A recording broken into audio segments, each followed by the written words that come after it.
ایک صاحب پوچھتے ہیں، اس وقت سوشل میڈیا پر ایک مسئلہ بہت گردش کر رہا ہے کہ ایک عورت جس نے عربی حروف کہہ لیں یا عربی کیلیگرافی کہہ لیں، اس کا سوٹ پہنا ہوا تھا، لباس پہنا ہوا تھا،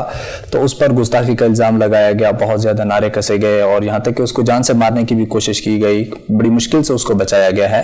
تو اب دو چیزیں، ایک تو یہ ہے کہ آیا کہ وہ جو اس نے لباس پہنا ہوا تھا کیلیگرافی والا، اس کے پہننے کا شرعی کیا حکم ہے، اور دوسرا لوگوں کا اس طرح قانون کو اور شریعت کو ہاتھ میں لے کر خود سے ہی فیصلہ کرنا، کسی کی نہ ماننا، یہ کیا حکم ہے؟ کیونکہ اس وقت لوگ جو ہے اس کے آڑ میں مذہب والوں کو بدنام کرنے کی کوشش کر رہے ہیں کہ یہ مذہبی لوگوں کا کام ہے، اس پر ذرا تفصیل سے بتا دیجیے۔ جی، پہلے تو ہم یہی سمجھ لیتے ہیں کہ اس میں اس قسم کے لباس کے پہننے کا حکم کیا ہے۔ اگرچہ بطور تنقید میں یہ بات نہیں کر رہا، کیونکہ اس وقت تو وہ بچی بیچاری مظلوم ہے، بالکل، اور اس مسئلے سے کوئی یہ تاثر نہ لے کہ آپ نے بھی اس پہ چڑھائی کر دی، تو یہ مقصد نہیں ہے، لیکن شرعی مسئلہ پتہ تو ہونا چاہیے۔ تو دیکھیں، حروف جو ہے نا، کیونکہ اللہ تعالیٰ نے انسان کو جو سکھایا ہے، تو علم بالقلم، تو اللہ تعالیٰ نے قلم سے سکھایا ہے، حروف سے سکھایا ہے، تو حروف جو ہیں ان کی اپنی ایک ایک حرمت ہے اور اس کی ایک عظمت ہے، اور اس کے ذریعے سے اللہ تعالیٰ سکھاتے ہیں۔ تو پھر چاہے حروف انگریزی ہی کے کیوں نہ ہو، یعنی ABCD کی بھی حرمت ہے، کیونکہ بہرحال وہ کوئی لکیریں نہیں ہیں، وہ انہی سے کلام بنتا ہے، انہی سے اچھی باتیں بھی کہی جاتی ہیں، اسی سے جو ہے ہم اچھی باتیں دعوت دیتے ہیں، کمیونیکیٹ کرتے ہیں۔ تو ہر زبان کے جو حروف ہوتے ہیں وہ مقدس ہوتے ہیں، ایک بات۔ پھر عربی زبان کے حروف، کیونکہ اسی میں ہمارا قرآن بھی ہے، اسی میں حدیث بھی ہے، تو وہ اور زیادہ اس کے اندر ایک حرمت اور تقدس آتا ہے۔ پھر آپ کو پتہ ہے کہ عربی اور اردو تو تقریباً ایک جیسی ہے نا، دیکھنے میں پتہ نہیں چلتی، لیکن اگر کوئی خاص طرز میں لکھا ہوا ہو تو کیلیگرافی، یعنی عربی کیلیگرافی ہو، تو اس سے لوگوں کے ذہن میں تاثر یہ جاتا ہے کہ یہ قرآن لکھا ہوا، ٹھیک ہے نا، اگرچہ وہ قرآن نہیں ہوگا، نہیں، بالکل، لیکن خاص انداز کی وجہ سے، فونٹ کی وجہ سے تاثر یہ جائے گا کہ بھائی یہ عربی بھی ہے، پھر عربی میں بھی کوئی مقدس بات لکھی ہوئی۔ تو میں نے وہ تصویر دیکھی ہے جس میں بچی نے پہنا ہوا ہے، تو اس میں اگرچہ وہ الفاظ تو عام سے ہیں، مطلب اس میں کوئی حرمت والی بات نہیں ہے، لیکن اس کا فونٹ ایسا ہے جس سے لگتا ہے کہ یہ کوئی قرآن لکھا ہے یا کوئی نیکی کی بات ہے، کوئی حدیث ہے۔ ایک مسلمان کی پرسیپشن سے اس طرح محسوس ہوتا ہے۔ تو لہذا اس قسم، یعنی کسی بھی ایسے لباس کو پہننا مناسب نہیں ہے جس کے اندر کسی بھی زبان کی ورڈنگ ہو۔ پھر اگر وہ عربی کیلیگرافی ہو تو یہ معاملہ تھوڑا حساس ہو جاتا ہے۔ پھر اگر مسلمانوں میں آپ کو پتہ ہے جذبہ ہوتا ہے اور پورا قرآن بھی نہیں پڑھے ہوئے وہ، تو وہ جب اس کو دیکھیں گے تو ظاہر ہے پھر اس سے ایک سوسائٹی میں انتشار پیدا ہو سکتا ہے، جو کہ ہونا نہیں چاہیے، لیکن ظاہر ہے کہ سوسائٹی کے لوگ جس طرح سے کسی پرسیپشن کو لے رہے ہوتے ہیں اس کو دیکھنا بھی عام ہے۔ تو ایک تو میں تمام بہنوں سے بھی یہ درخواست کروں گا کہ وہ اس قسم کے لباس جو آج کل نیا فیشن آیا، جس کی کوئی تک بھی ابھی تک مجھے سمجھ نہیں آئی کہ اس میں کیا خوبصورتی ہے، کیا مقصد ہے، لیکن نئی نئی چیزیں آ رہی ہوتی ہیں، اس میں یہ بھی آ گئی ہے، تو اس کا اہتمام کریں کہ اس قسم کی چیزیں نہ پہنیں جائیں، ٹھیک ہے نا۔ تو اور اس کو بے ادبی سمجھا جائے، اور اگرچہ میں یہ نہیں کہوں گا اس سے کوئی بڑا گناہ ہو رہا ہے، لیکن بے ادبی ہے، نامناسب ہے، اور جیسے یہ واقعہ ہوا تو اس سے پتہ چلتا ہے کہ اس طرح کے حالات پیدا ہو سکتے ہیں۔ یہ تو ایک بات۔ باقی اگر کسی نے پہنا ہو تو جیسے میں نے مسئلہ بتایا، تو اگر کوئی بہت زیادہ کہنا چاہے تو وہ زیادہ زیادہ یہ مسئلہ بیان کر سکتا ہے، تو اس کو یہ اختیار تو نہیں ہے کہ وہ جا کر جو ہے نا ان کو گستاخ کہے، یا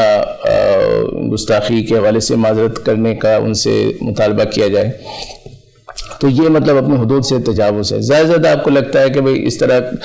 گھومنے پھرنے سے لوگوں کے احساسات مجروح ہوتے ہیں، تو آپ اس حوالے سے پولیس سے کہہ سکتے ہیں، یعنی کسی بھی اتھارٹی سے کہہ سکتے ہیں۔ آپ کا خود جا کے وہاں پر چیزوں کو لینا، اور چیزوں کو جبکہ وہ اتنی زیادہ مطلب کوئی حساس بات نہ ہو لیکن آپ اس کو حساس بنا دیں، ماحول ایسا کر دیں، تو یہ بالکل ٹھیک نہیں ہے۔ پھر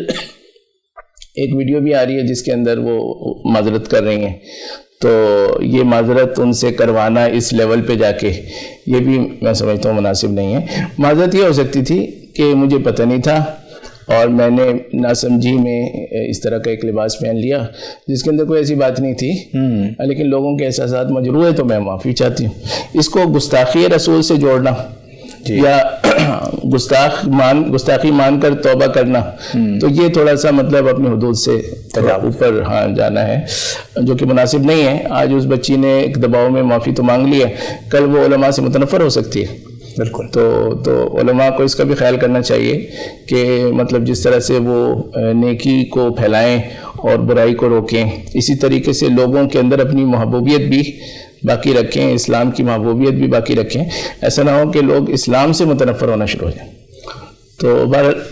تو وہ بچی جو ہے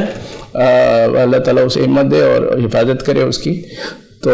آئندہ وہ اس کا اہتمام کرے کہ لباس ایسا نہ پہنے، اور خواتین بھی اس کا اہتمام کریں۔ اور باقی یہ کہ اس کے ساتھ جو کچھ ہوا ہے تو وہ ایک مناسب نہیں تھا عوام کی طرف سے بھی، اور جو معافی منگائی گئی اس سے یہ بھی کوئی مناسب رویہ نہیں تھا۔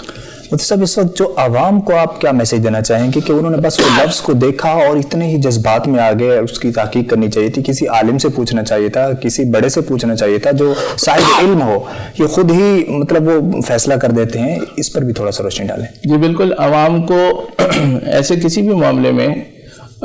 جذباتی نہیں ہونا چاہیے۔ اس کی وجہ یہ ہے کہ جذبات تو اس وقت مفید ہوتے ہیں جب کہ آپ کو پتہ ہو کیا کرنا ہے۔ اگر آپ کو پتہ نہ ہو کیا کرنا ہے اور آپ جذبات میں ہو تو پھر تو قریب میں جو ہوگا وہیں پہ غصہ نکلے گا آپ کا۔ تو اصل بات یہ ہے کہ آپ کا یہ جذبہ تو بہت شاندار ہے کہ آپ کو جب لگتا ہے کہ غلط ہو رہا ہے تو آپ کی غیرت جاگتی ہے، یہ بہت زبردست ہے، لیکن اس غیرت کو ظاہر وہیں نکلنا چاہیے جہاں پہ اس کا محل ہے۔ تو اگر آپ کو ابھی تک ریسرچ نہیں ہے تو اسلام تو مطلب جو ملزم ہوتا ہے اس کو فائدہ دیتا ہے، ٹھیک ہے نا۔ ہمیں جب تک یقین نہیں ہوگا ہم کسی کو گستاخ نہیں کہیں گے، ہمیں جب تک یقین نہیں ہوگا تو ہم اس کے خلاف جو ہے معاذرائی نہیں کریں گے، ہمیں جب تک یقین نہیں ہوگا، گواہ نہیں ہوں گے تو ہم اس کے خلاف مقدمہ نہیں کریں گے، بے شک اس نے کچھ کیا ہو، نیت بھی خراب ہو، لیکن ہمارا مطلب فرض کیا ہے؟ تو ہمارا فرض تو یہ ہے کہ ہم اس میں جب تک چیزیں ہمیں کلیئر نہ ہو تو تب تک ہم انتہائی رویے پہ نہ جائیں۔ آج کل سوشل میڈیا کا زمانہ ہے، ٹرولنگ ہوتی ہے، اور ایک بات اگر آپ نے ایک دفعہ نکال دی اور پھر آپ سمجھ گئے کہ غلط ہو گیا تو آپ تو نہیں روک سکتے اسے۔ بالکل نہیں روک سکتے۔ تو آپ نے ایک ایسا قدم اٹھایا جو کہ irreversible ہے، اور آپ نے بغیر کسی اوتھینٹک معلومات کی بنیاد پہ اٹھایا، بغیر کسی شرعی رہنمائی کے اٹھایا آپ نے، تو ظاہر ہے اس سے تو آپ اس کو نہیں سنبھال پائیں گے، اور آپ بعد میں جتنی توبہ استغفار کرتے رہیں نتائج تو بہت نقصان دہ ہوں گے۔ تو عوام کو جذبہ سنبھال کے رکھنا چاہیے، اس کے بارے میں ریسرچ کرنی چاہیے، علماء سے پوچھنا چاہیے۔ اچھا، موقع پر کوئی داڑھی والا ہے تو آپ اس سے پوچھنا شروع کر دیتے ہیں، یا بعض دفعہ کچھ داڑھی والے خود ہی رہنمائی شروع کر دیتے ہیں۔ تو پہلے دیکھ تو لیں کہ یہ موقع پر جو کچھ ہو رہا ہے یہ اوتھینٹک ہے یا نہیں، ٹھیک ہے نا۔ کسی اس سے پوچھیں بھی آپ یہ بات کہہ رہے ہیں تو آپ نے کوئی پڑھا ہوا ہے، کسی ڈاکٹر سے تعلق ہے، جی، کسی مدرسے سے تعلق ہے، آپ کیا شرعی رہنمائی کرنے کے حال بھی ہیں یا نہیں؟ بالکل۔ تو ویسے آپ کا اپنا ایک رجحان ہے، آپ خود مذہبی ہیں تو آپ کچھ بھی کہتے رہیں، اس کی تو اجازت نہیں شریعت۔ بالکل۔